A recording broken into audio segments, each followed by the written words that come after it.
नमस्कार, जय श्री राम। स्वागत है आप सभी का। चर्चा है गुरु के जन्म कुंडली के 12 भाव में क्या फल होते हैं। कल के वीडियो में 6ठे विषय तक का विवेचन हुआ, अब 7वें से 12वें तक का करेंगे। सप्तम भाव में गुरु हो तो जातक भाग्यवान, सुखी विवाहित जीवन वाला, विनम्र, वक्ता, विद्वान किंतु संतोषी होता है। ऐसा जातक अल्प काम शक्ति वाला होता है। लाल किताब ऐसे जातक को पूर्व जन्म का साधु मानती है। वो कई प्रकार के कार्यों का जानकार और ज्योतिष विद्या में रुचि रखने वाला होता है, लेकिन अपने पुत्र से प्रायः दुखी रहता है। यदि ऐसे जातक का सूर्य लग्न में हो तो जातक में धार्मिक प्रवृत्ति बढ़ जाती है और गृहस्थ जीवन में अधिक रुचि नहीं लेता है। ऐसे जातक को घर में मंदिर, मूर्तियां, घंटे, घड़ियाल आदि नहीं रखने चाहिए। ऐसा लाल किताब का मत है। अग्नि राशियों या मिथुन राशि का गुरु सप्तमस्थ हो तो शिक्षा के लिए शुभ होता है। जातक उच्च शिक्षा प्राप्त करता है, प्रायः न्यायाधीश, वकील या शिक्षा विभाग में अच्छे पद पर पहुंचता है। जल राशियों ये कन्या राशि में सांसारिक सुखों में न्यूनता रहती है। पति पत्नी के संबंध मधुर नहीं रहते। गुरु अशुभ हो तो जातक के तलाक की भी नौबत आ जाती है। पत्नी किसी अन्य के साथ भी भाग सकती है। शनि से प्रभावित गुरु जातक में विवाह इच्छा ही उत्पन्न नहीं होने देता। राहु साउथ हो तो विवाह प्रतिबंधक योग समाप्त हो जाता है। ऐसे विवाह तो हो जाता है, तलाक भी नहीं होता, परंतु पति पत्नी शीघ्र ही अलग अलग एक छत के नीचे भी अलग अलग रहने लगते हैं। 7वें भाव में गुरु हो तो जातक अपने कमिटमेंट में पूरा करने वाला और पत्नी आदि को भी धोखे में न रखने वाला होता है। लाल किताब के अनुसार यदि गुरु तुला राशि का हो, नीच का हो, मकर का, तो द्विभार्या योग बनाता है। पुरुष राशि में गुरु सप्तमस्थ हो तो जातक पत्नी को मात्र भोग की वस्तु मानता है। स्त्री राशि में व्यापार की प्रति झुकाव रखता है, बीवी बच्चों से प्रेम करता है। बीवी भी पति परायण, सेवा करने वाली, मंत्री की भांति परामर्श देने वाली आती है, किंतु जातक मध्य आयु से में ही प्रायः विधुर हो जाता है। विधुर का जीवन जीने को विवश हो जाता है। अष्टम भाव में गुरु हो तो जातक दीर्घायु, मधुरभाषी, लेखक किंतु गुप्तांग का रोगी होता है।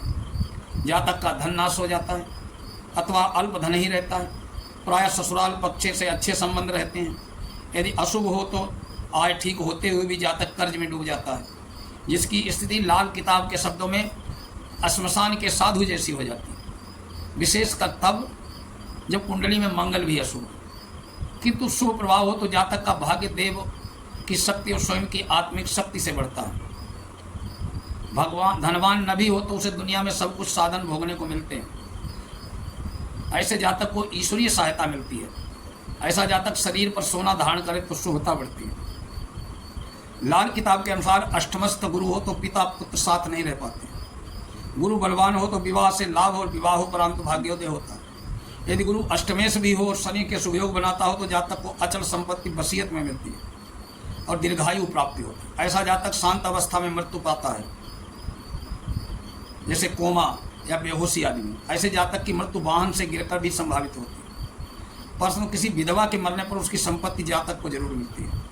वृश्चिक या कुंभ राशि का गुरु ससुराल से लाभ नहीं होने देता। ऐसे जातक की स्थिति विवाह के बाद और भी बिगड़ती है। प्रायः संपत्ति प्रायः मिलती नहीं, मिलती है तो नष्ट हो जाती है। 8वां गुरु पाप ग्रह के प्रभाव में हो तो जातक एकदम दरिद्र जीवन जीता है। संभव है जातक को वंशाक्षय कोई नाम लेवा भी न बचे। 9वें भाव में गुरु अगर है तो ये जातक प्रसिद्ध योगी, संन्यास और जाने वाला, वेदांती, धर्मभीरु, शास्त्रज्ञ, प्रतिभावान, विद्वान, ज्ञानी, अध्यात्म और गुप्त विद्याओं में रुचि रखने वाला होता है। कुशाग्र बुद्धि, प्रखर मेधा, भाग्यवान, प्रायः अधिक संतान वाला होता है। ऐसा जातक सरकार से भी सम्मानित होता है। अपने कमिटमेंट को पूरा करने वाला और न्यायप्रिय होता है। ऐसे जातक की आयु जैसे जैसे बढ़ती है उसका ज्ञान भी बढ़ता है, फिर भी वो ज्ञान के प्रति सतत प्रयास करता है। धन दौलत, आय, माता पिता का सुख पूर्ण मिलता है यदि कोई अशुभ अन्य योग न बने तो। किंतु गुरु अशुभ भाव में हो तो जातक निर्धन, मंदभागी, नास्तिक, धर्म कर्मकांड विरोधी हो सकता है। लाल किताब के अनुसार 9वें गुरु को विशेष शुभ माना गया। स्वराशि या उच्च का हो तो गुरु राज्य की ओर से विशेष लाभ दिलाता है। ऐसा जातक राज्याधिकारी या सत्ता संपन्न मंत्री पद प्राप्त करता है। ऐसा गुरु प्रकार से राजयोग बनाता है। ऐसा जातक धर्मात्मा, शांत, विनम्र, सदाचारी, उच्च विचार वाला होता है। प्रभु की कृपा उस पर सदा बनी रहती। तंत्र मंत्र और विद्याओं से सिद्धि प्राप्त कर सकता है। यदि अग्नि तत्व की राशि में हो तो जातक को उच्च शिक्षा और शिक्षा विभाग में उच्च पद प्राप्त होता है। पृथ्वी तत्व की राशि हो तो विज्ञान और उच्च शिक्षा प्राप्त होती है, जातक स्वार्थी हो जाता है।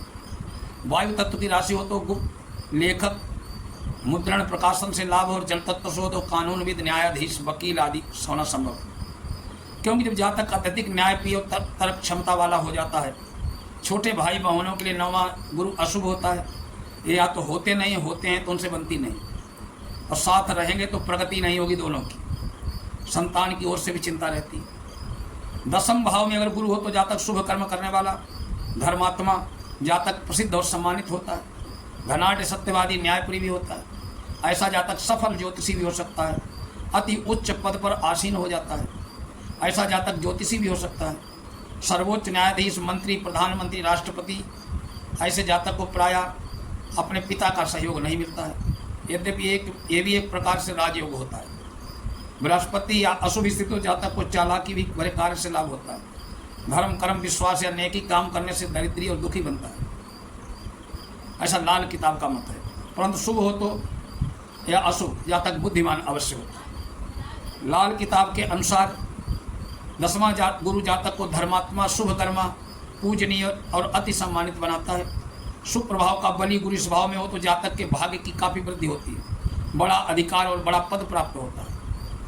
तीर्थ यात्रा के अवसर बार बार मिलते हैं। जातक के माता पिता का भक्त होता है, किंतु पुत्रों का सुख प्राप्त नहीं होता। ये 10वां गुरु केंद्राधिपति दोष से ग्रस्त हो तो गुरु की अंतर्दशा में जातक को लंबे चलने वाले रोग हो जाते हैं।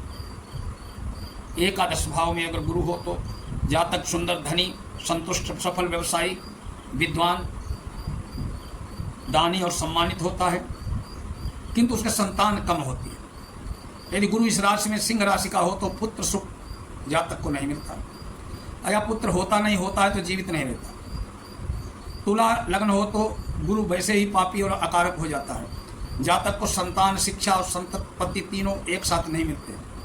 कोई एक प्राप्त होता है, दूसरे का अभाव हो जाता है। वैसे 11वां घर क्योंकि लाभ का होता है, अतः इस भाव में समस्त ग्रह लाभकारी ही माने जाते हैं, सामान्य नियम है। लाल किताब के अनुसार ऐसा जातक स्वयं को अकेला भी महसूस करता है। यदि संसार संयुक्त परिवार में प्रेम पूर्वक रह जाए तो गुरु का प्रभाव शुभ रहता है, अन्यथा अशुभ हो जाता है। इस भाव का गुरु अशुभ हो तो जातक को बहन, बुआ, बेटी दुखी रहती है। ये अशुभ गुरु का प्रधान लक्षण लाल किताब में माना गया। फिर उसे कफन भी नसीब नहीं होता।